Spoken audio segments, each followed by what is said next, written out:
Have you ever wondered if you might be doing things that quietly push people away, but no one has the courage to tell you? As we grow older, we develop certain habits, some comforting and wise, but others can become blind spots. You might feel you're just being yourself, but the truth is those around you notice. And even if they don't say anything, these habits can affect how family, friends, and even strangers perceive you. In this video, we'll reveal 12 unpleasant habits you might be doing in old age that everyone notices but no one talks about. And by ugly, I don't mean physical appearance. I mean behaviors that slowly chip away at your dignity, isolate you from others, and erode the respect you've earned over a lifetime. Each of these habits will invite you to reflect, not to judge yourself harshly but to gently ask, is this still serving me or is it pushing people away? The good news is most of these habits can be changed. The first step is awareness. By the end of this video, you'll know what to watch out for and how to carry yourself with more confidence, clarity, and grace in your later years. So stay with me because a few small changes could make a big difference, not only in how others see you, but more importantly, in how you experience yourself. Let's begin. Number 1. Neglecting personal hygiene. One of the first things people notice but rarely mention is when someone stops caring for their hygiene. And it's not about major neglect, it's the little things. Wearing clothes for several days in a row, unbrushed hair, nails that grow too long, or a faint odor that lingers after you leave the room. These may seem minor, but they speak volumes. Hygiene isn't just about cleanliness, it's how we present ourselves. When we're younger, these habits are automatic. But as we age, energy fades and routines shift, and some people begin to think, what's the point? This subtle change doesn't go unnoticed. Family members, especially younger ones, may feel awkward bringing it up, so instead, they adjust, sitting farther away, shortening visits, avoiding hugs. What they're really reacting to isn't you, but the message your self-care sends. It suggests you might have given up a little, that you may not value yourself as much as before. And here's the truth. No one says out loud. When you stop taking care of yourself, people unconsciously treat you with less warmth and respect. This doesn't mean you have to dress like a fashion model or wear cologne every day. But clean clothes, brushed hair, and trimmed nails send a quiet message. I'm still here. I still care. I respect myself and you. People respond to your energy even before they listen to your words, and good hygiene reflects that energy. Taking care of yourself invites kindness, closeness, and dignity, a message worth sharing. Number 2. Speaking without a filter. As we grow older, something curious happens. The inner voice that once said, maybe don't say that out loud, becomes quieter, sometimes disappears altogether. You may start speaking your mind more freely, even proudly thinking, I've earned the right to say whatever I want. While this can feel liberating, the people around you often feel something else in discomfort. There's a fine line between honesty and bluntness. If you find yourself making remarks about someone's weight, appearance, relationships, or parenting style that make others shift uncomfortably or avoid eye contact, it may be a sign your words are harsher than you realize. Maybe you shrug it off with, I'm just being honest, or back in my day, people weren't so sensitive. But honesty without kindness sounds like criticism, and those on the receiving end rarely say anything. Instead, they pull back, stop inviting you to gatherings, shorten phone calls. They love you but protect themselves from the sting of careless words. This doesn't mean censoring everything or walking on eggshells. It means pausing and asking, is this helpful? Is this kind?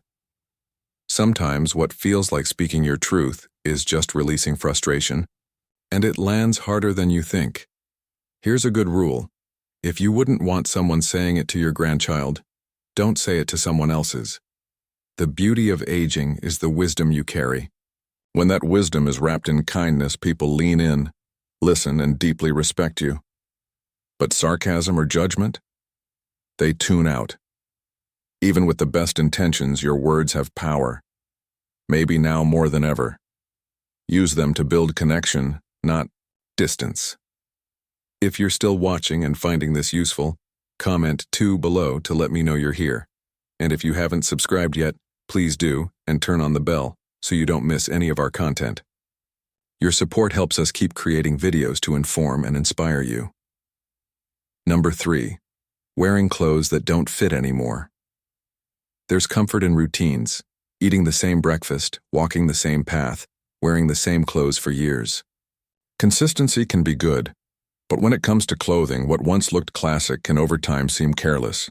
You may not notice, but ill-fitting clothes, pants hanging too loose, shirts clinging too tight, outdated styles from decades ago, or worn-out shoes, send a message. They say you've stopped paying attention. It's not about following trends or dressing like someone half your age. It's about showing the world that you still value yourself. When others see an older adult wearing clothes that fit well, look cared for, and reflect self-respect, they feel admiration. It shows you're still engaged with life, not out of vanity but dignity. Think about it. Would you wear the same suit to a job interview that you wore 25 years ago? Probably not. The same principle applies every day. Our bodies change, our coloring shifts, our energy evolves. Dressing for the present shows emotional presence and self-awareness. Some say, I don't care what people think, I'm comfortable. That's fair. But being comfortable and being dismissive aren't the same. You can be relaxed and still, put together.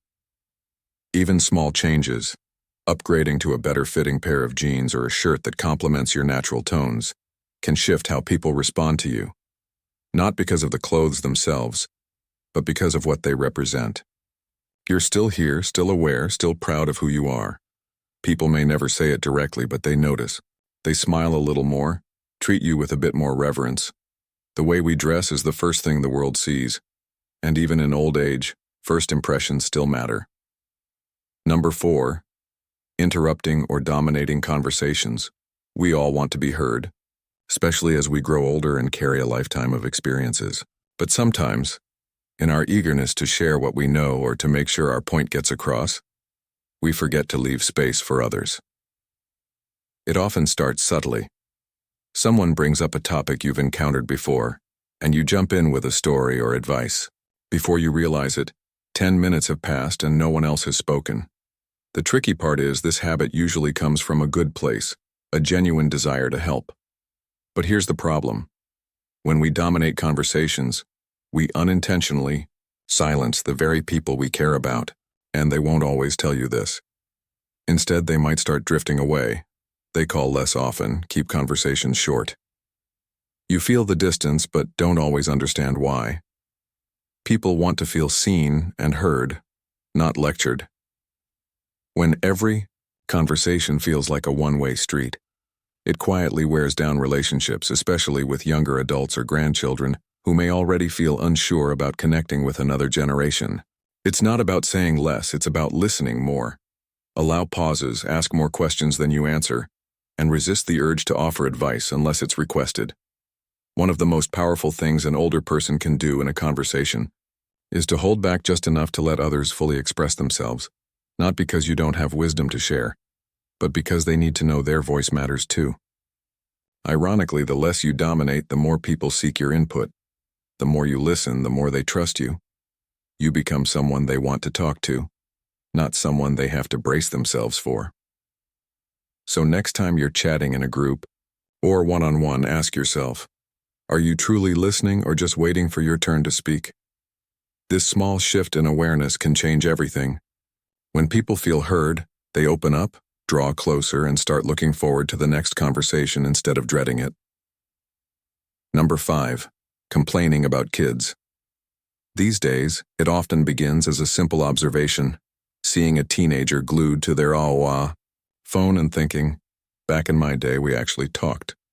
Or hearing someone in their 30s make a decision you disagree with and thinking they don't understand how the real world works. Before long, these thoughts slip into conversations with friends, family, even strangers. You might not realize it, but constant criticism of younger generations sends a powerful, often hurtful message. It says you're not interested in understanding them and that you're stuck in a past that no longer exists. Here's the uncomfortable truth.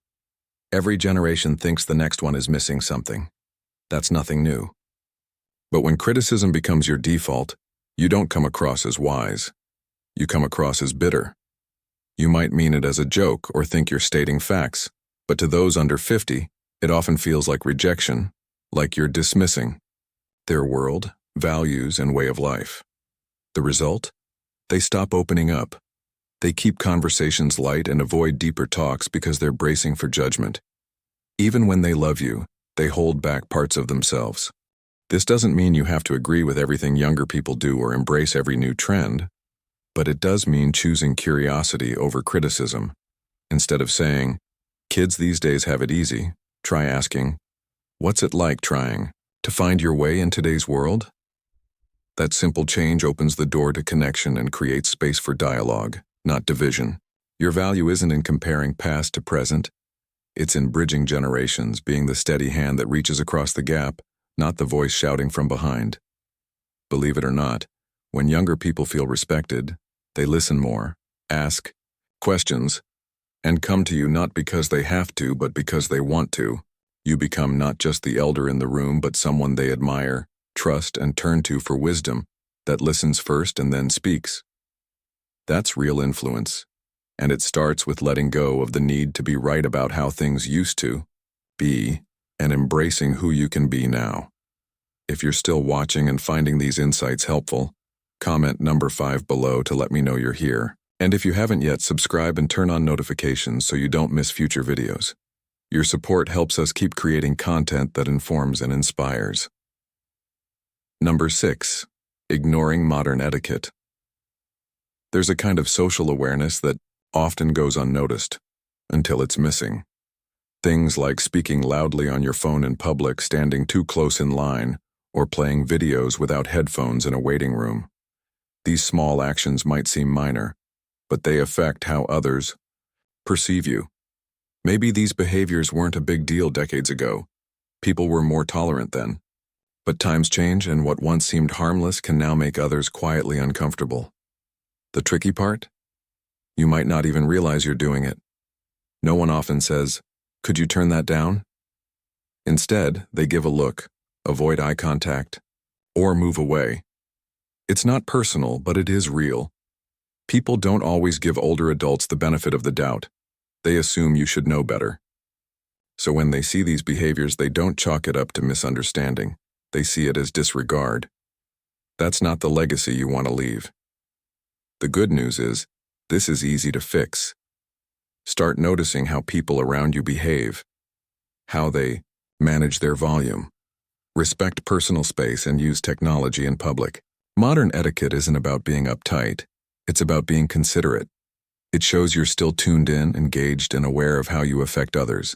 That awareness builds respect. It tells people, I may be older, but I still care about how others feel.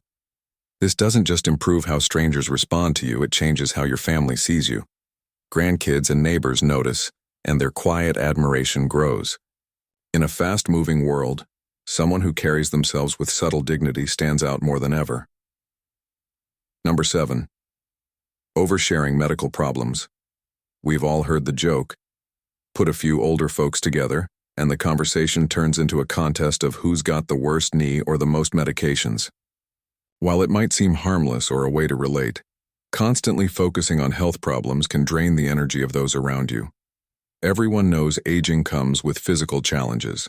You don't have to pretend everything is perfect. But when conversations always revolve around aches, doctor visits, or upcoming surgeries, people feel like they're in a waiting room, not a relationship. Younger family members especially might feel overwhelmed. They don't always know how to respond or feel helpless hearing about things they can't fix. So instead of engaging, they pull back, not out of disrespect, but quiet exhaustion. You deserve empathy and to be heard, but if health issues become the centerpiece of your interactions, the dynamic shifts from connection to caretaking, from conversation to complaint. Think about the people you enjoy being around. Chances are they're not the ones who list every ache. They're the ones who focus on what's still good. They might mention challenges, but don't let those define the moment. That doesn't mean hiding your struggles. It means choosing your audience, timing, and balance. Share how you're doing, yes, but also ask how others are doing. Talk about books, gardens, birds, or hobbies. Your life is full of stories beyond medical charts. You'll be surprised how much lighter relationships feel when you stop letting health lead every conversation. When you focus on what you can do and enjoy, you don't just feel better, you help others feel better too. In a world that can feel heavy, being someone who lifts the mood is a beautiful kind of medicine. Number 8. Being stubborn. About outdated beliefs. One of the hardest things to notice as we age is when our beliefs become walls instead of windows. We hold on to ideas that once served us well, principles that shaped how we lived. But if we're not careful, those beliefs can harden into absolutes that no longer fit today's world. You might hear yourself saying, "That's just how it is," or "People are too sensitive these days," or "I don't care what science says, I know what's right." While you may feel confident, others often hear resistance. The world is changing fast. Technology, culture, gender roles, mental health awareness, communication styles.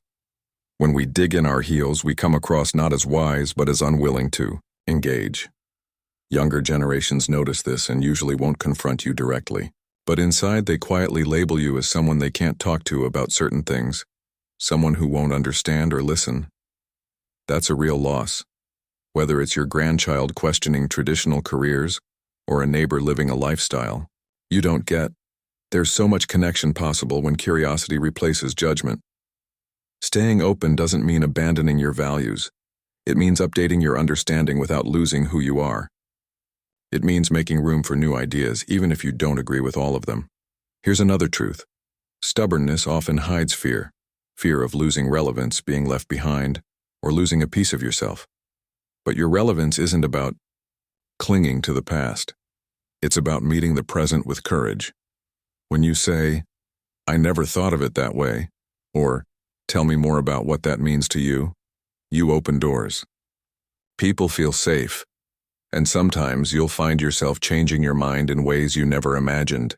That humility and willingness, that's what makes people truly admire you. Not because you have all the answers, but because you stay a student of life.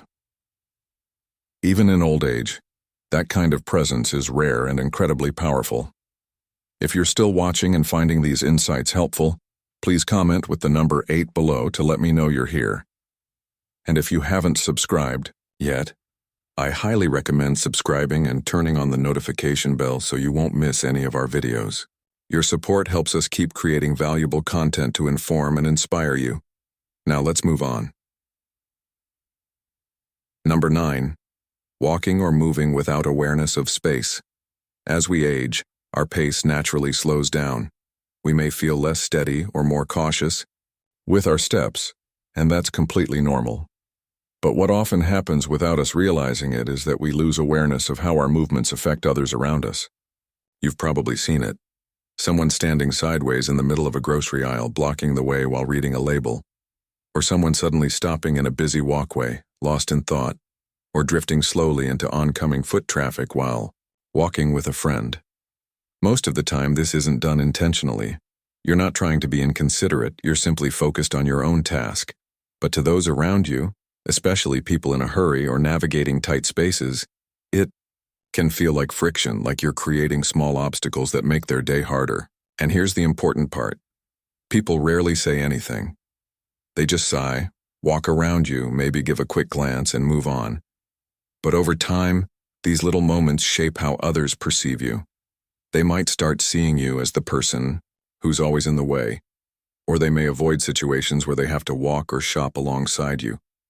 Not because they dislike you, but because they don't want to manage the inconvenience. I want to be clear. Slowing down isn't the problem. The issue is awareness. You can move slowly and still be respectful of space. You can pause to read something while keeping to one side.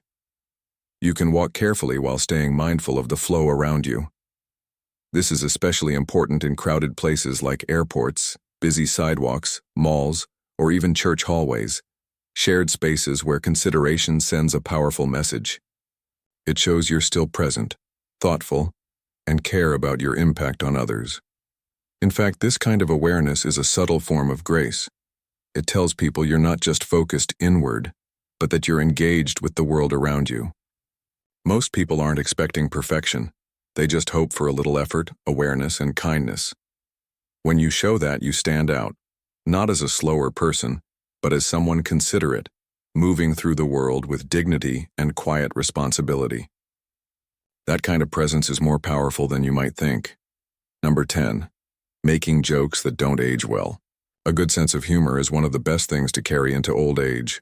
It keeps you lighthearted, helps others feel comfortable, and eases tension even in tough moments. But not all humor ages gracefully. Some jokes that used to get laughs decades ago can now quietly push people away. You might joke the way you always have. A little sarcasm here, teasing remarks there, or comments based on old stereotypes or differences. You might even laugh and say, "I'm just messing with you." Or "Come on, lighten up." Number 11. Acting helpless when you're not. Getting older comes with real challenges, no doubt about it. Some things that used to be easy now take more time, care, or help. But there's a difference between needing help and defaulting to it when you don't have to. Over time, that difference becomes noticeable to those around you. Maybe you've gotten used to saying, "Can you just do it for me?" Or, "I don't know how this works. I'll mess it up anyway." At first, those requests seem harmless, but when they become habits, especially for things you can still do, they can quietly wear on family and friends. They might start feeling like caretakers even when you're able, or notice that they're always the ones doing the lifting, fixing, or organizing. Though they might smile and say no problem, inside they may feel resentment. Sometimes this behavior isn't laziness, it's fear. Fear of doing something wrong, looking silly, or not keeping up. So you let someone else step in, and with each little surrender, your independence slips a bit more. But here's the truth. People admire effort more than perfection. They'd rather see you try, struggle a little, and keep going than give up completely. Your children, grandchildren, even neighbors feel proud when you show you're still engaged, still learning, still participating. And when you ask for help only when you truly need it, they trust you more. They don't feel manipulated or taken for granted. They feel honored to help because they know it comes from honesty, not habit. Maintaining your independence isn't about pretending you're 30 again. It's about showing up with what you can do, asking clearly for what you can't, and respecting the line between.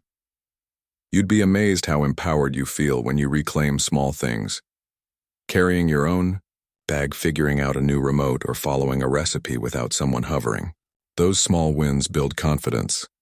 They remind you and everyone around you that age may change what you're capable of, but it doesn't take away your strength, will, or dignity. People who truly age well aren't those who never ask for help. They're the ones who know when to ask and when to stand tall and say, "I've got this." Number 12. Pretending you're always right. We all want to feel we've earned our place at the table after decades of experience and lessons learned.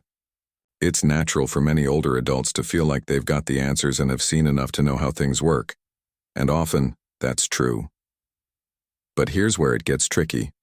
When the need to be right overshadows the need to connect, people stop listening.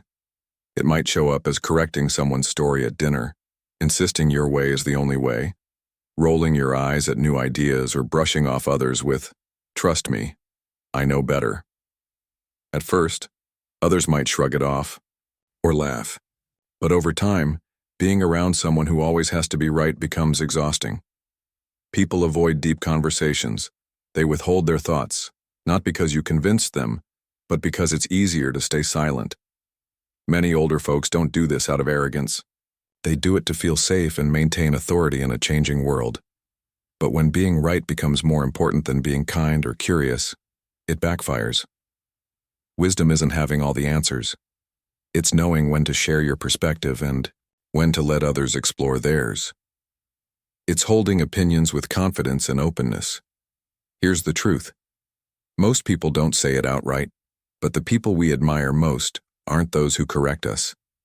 They're those who listen, reflect, and gently invite us to think differently without forcing it.